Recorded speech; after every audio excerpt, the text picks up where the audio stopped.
Welcome to Gator Bites. Hi, everyone. I am Jodi Stewart, and we are kicking off 2022 with a bang today because today's guest is the world's most commercially successful solo guitar performer. He has 6 gold and platinum discs. He is a 15-time Grammy nominee, has sold 10 million records, which makes him the best-selling instrumental guitar player of all time. And he does have some new music coming out this year. We're going to talk about that. But I want to start with him kicking off his debut Fine Art Tour right here in South Florida this weekend at a couple of our local Wentworth galleries. So let's go ahead and say hi to the legendary Joe Satriani. Hello. Hi, Joe. How are you? I'm very good, Jodi. How are you doing today? I am very good. Thank you so much for joining us. It's really an honor to talk to you today. Oh, thank you. Thank you so much. So we know the new song is out and the new album is coming out too, and I want to get to that in just a few, but I want to start with your artwork because this is your debut art tour. Yes. Crazy, huh? Never in a million years did I think something like this would be happening.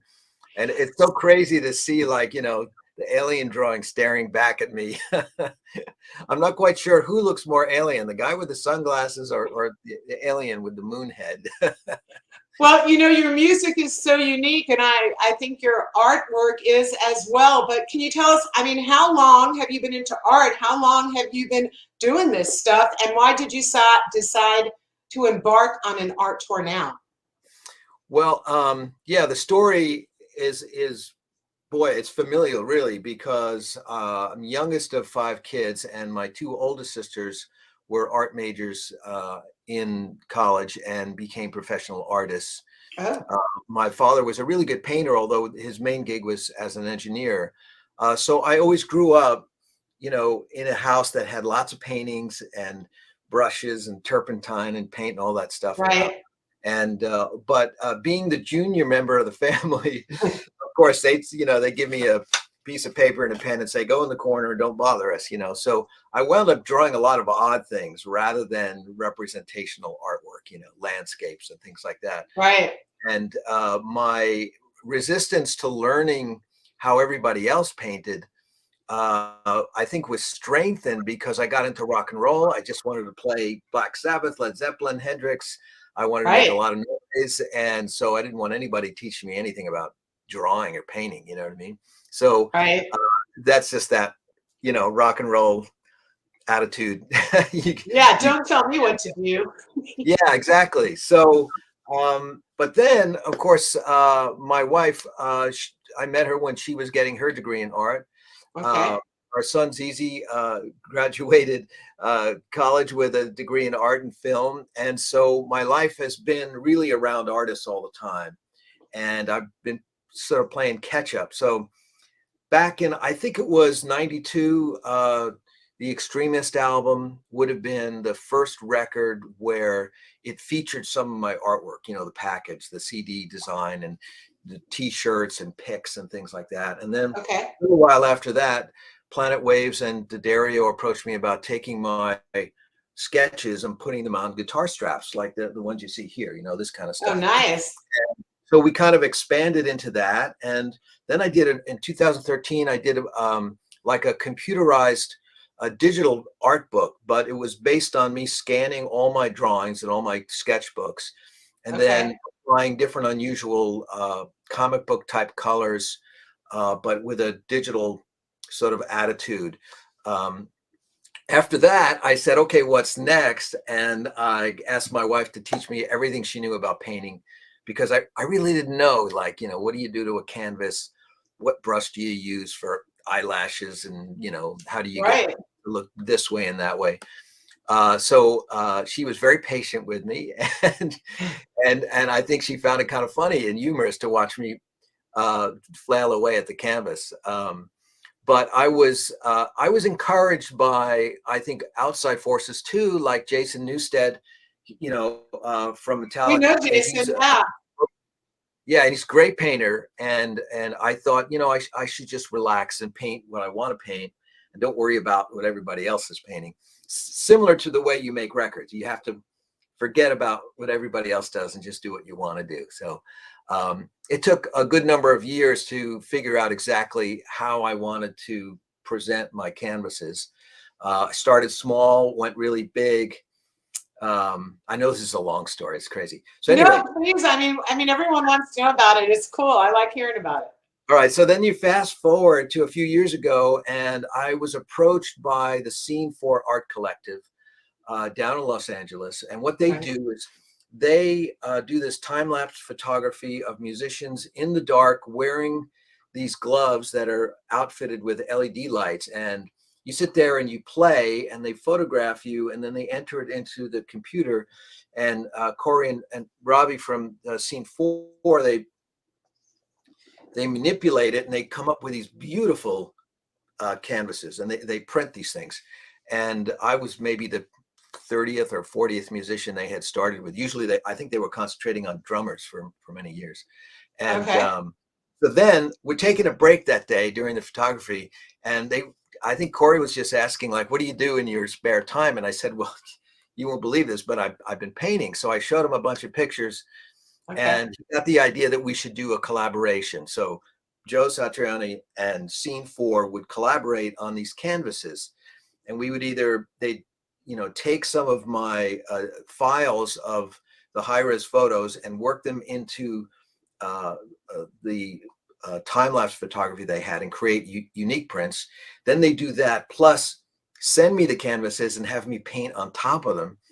And that became very successful. And then they got the attention of Christian at the Wentworth Galleries, and Right. he said, how about we send you a bunch of guitars and you paint on those? And I thought, well, I've never done that before. I mean, like, really paint on guitars. I've drawn on them for Yeah. Ivan. We did over 100 over the last few years, all sold out, beautiful looking, weird looking, I should say. Yeah. A lot of my stuff is kind of weird. Right. But it was fun. But doing the guitars was wow. I had to, Christian had to purchase these guitars fully functional, fully assembled, and I had to receive them and take them apart and Oh. sand them and prep them and then paint them. And then after getting everything together, I had to reassemble them. I'd actually never done that.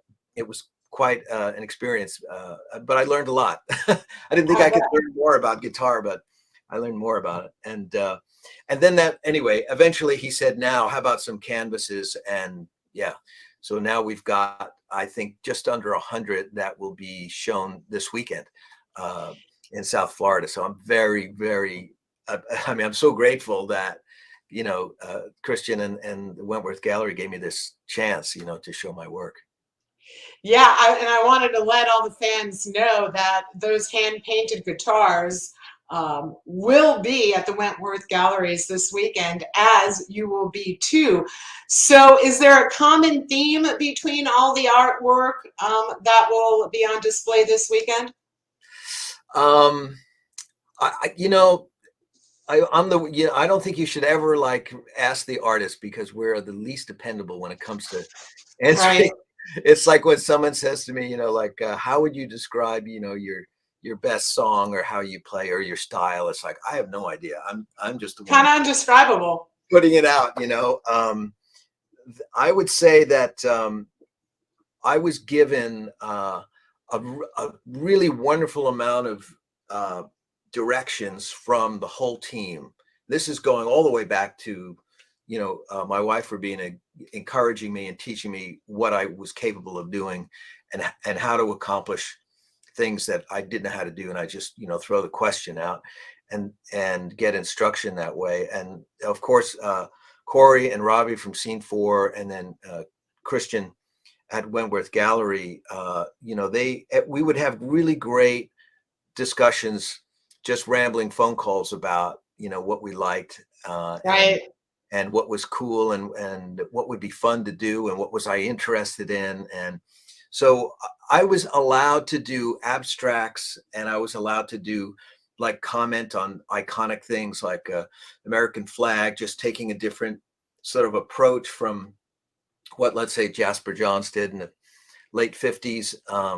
I was fascinated by the whole idea that everyday objects could be um, part of a Works of beautiful art. piece of.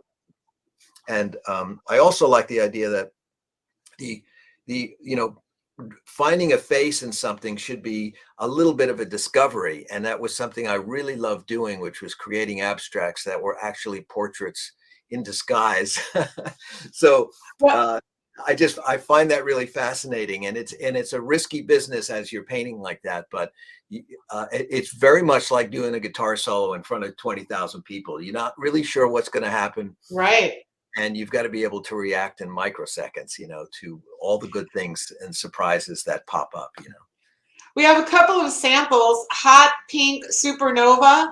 We Yeah. have that up on the screen. Can you just tell us a little bit about that? In a discussion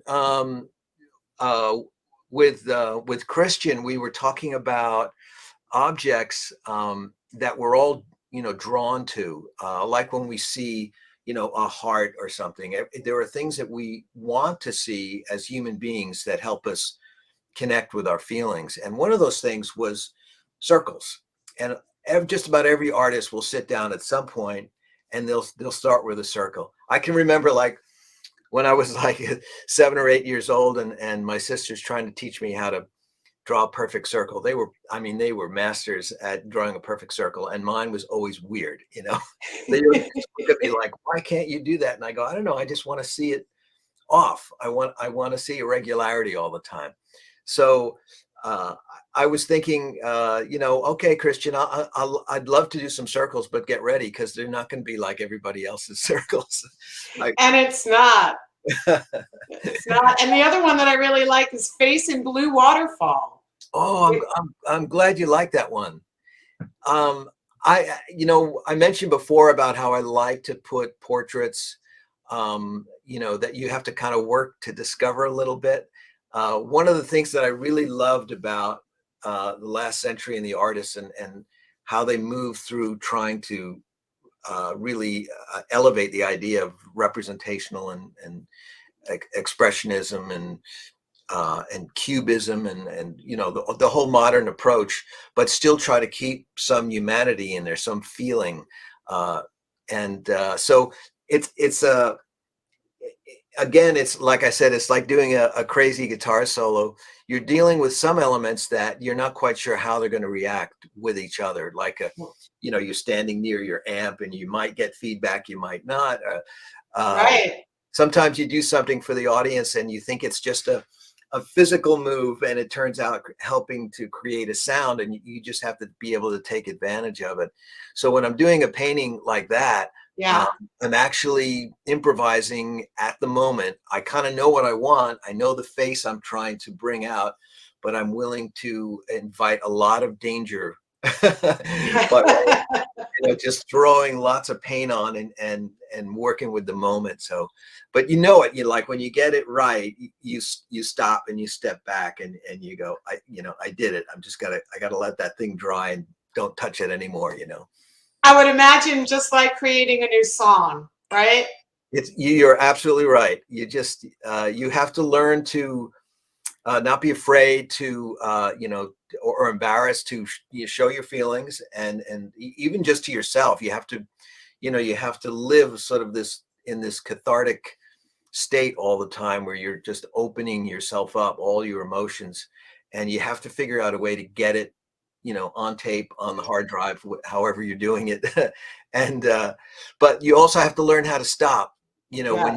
when you go, this is enough, because if I go too far, it's because overbearing or didactic or Yeah, something. because I'm guessing you're a perfectionist and you just want to keep at it over and over and over again. So there has to come a time where you say, okay, this is good. It's the hardest thing, really, right, is to stop. I mean, there's that famous saying, I've forgotten who said it, but yeah, art's never finished, it's only abandoned. And it's quite true, because at some point, if there's no producer in the room saying you're done, Right. Right. or a record label saying you've spent all the money, hand over the record. Yeah, you're done. Yeah, So you let's have to. talk about the new album because I know the new single was just released within the last week or so called Sahara. We're going to put that video up on our website so folks could Right. take a look. But tell us about the album. Well, the album, we started thinking about this record as a very different kind of a package. So um, we finished the previous record, Shapeshifting, right at the end of 2019, and we were all set to head out on tour, like a lot of people. So Right. those plans kind of derailed. But ZZ had made a beautiful video for us for the song 1980. And as we're waiting to go out on tour, I was thinking, I could take this new live band that I've got and we'll make like a instrumental record that's kind of sprawling and crazy, and we'll do a vocal record because my new keyboard player in the band, Ray Thistlethwaite, is a fantastic singer. He's in an Australian Nice. band called Thirsty Merc. And Right. so but this thing kind of dragged on. So we postponed one tour and then the next tour and then the next one. And I Oh, realized, like, I have a feeling that by the time I release these bonus records, that people will just be ready for a new album. So much time will pass. So yeah, pulled back the reins and thought, well, what can we do that is more more interesting, just more everything, more better, more uh, powerful. And I thought I should just do that kind of instrumental record that I've been thinking about, which is to abandon the last couple of years of really focusing on classic rock so much and do something that really invites just about any style in and just up my game. I really started to think, maybe it's because I was hanging around the house so much by myself. I thought, right. Joe, you should get to work, and I had a lot of time to practice. And so that's what I did. And I invited a friend, musician, Eric Kodia, with me. We've done lots of records together since '96. And he's a fantastic guitarist and keyboard player, wonderful engineer and producer. And so we came up with this idea, okay, we're just going to do a big sprawling record and we can do whatever we want. And that was the theme to start with. And we wound up with this really mountain of songs that were so much fun to pick from and eventually bring it down to the tracks that wound up on the album. We were able to record the whole thing remotely. Kenny Aronoff on drums, Brian Beller on bass, Ray Thistlethwaite on keyboards, as well as Eric on keyboards. A couple of the guys were in the LA area, so they were able to be closer with each other, getting the drums Right. at Kenny's studio. Ray was touring Australia and Tasmania, so he was sending us stuff that he was recording in hotel rooms. And I was in and around this studio here. And we wound up taking the idea that since there wasn't like a clock on the wall saying, it's 3:45, you got to finish this song and move on to the next, that we could really encourage each other to only send back performances that were really spontaneous and interesting. And if it took a month, it took a month. It really didn't matter. And so we wound up Right. very unique album. And then along the way, I realized that this one particular song that I decided to call The Elephants of Mars was really the flagship song. Uh, And I've that's got the name of the album, right? That's the name of the album. And we didn't start out that way, but it just sort of, it became apparent that that was going to be the song that was going to be able to deliver all this musical and emotional message to everybody. And we wrote a whole, Ned Evatt, my partner at Satch Tunes, we wrote a whole story about it. So we've got hopefully, a really good script that'll turn into a movie someday. Oh, that would be great. Or another comic book like Crystal Planet. But for now, we've got the album. Yeah, we have a graphic of Crystal Planet because I thought that was so cool. Yeah, boy, that's like 8 years in the making. Working with Ned Evatt is really a joy. He's so prolific and creative. Crazy guitar player, singer. We've been on tour together over the years. I've known him for over 25 years. But working with him at Satch Tunes has been really great. We've got about 25, 30 stories now that, we're hoping that at some point we can get them all published, turned into TV shows or movies or something Oh, like how that. fun. Yeah. So for now, we're focusing on the Crystal Planet, the graphic novel should come out this year. We've got some You're a NFT. busy guy. You're a busy guy. Of course, are we all? We are. And I know the fans are really looking forward to the new album. But going back to the tour, because you are going to be here in South Florida Friday and Saturday, Friday night at the Hollywood Hard Rock Hotel and Casino, and then Saturday afternoon, Town Center at Boca in Boca Raton. They are the Wentworth Galleries, and you will be there. You'll be able to meet the fans.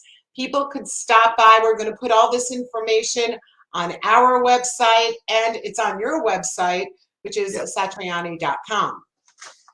Absolutely. Yeah, I'm looking forward to this. Joe, thank you so much for giving us a little insight into your art. It's going to be a great weekend here in South Florida. I hope folks come out and see you, and good luck with the art tour. Thanks for starting here in South Florida. Oh, thank you so much. Great to talk to you. All right. See you. Bye-bye.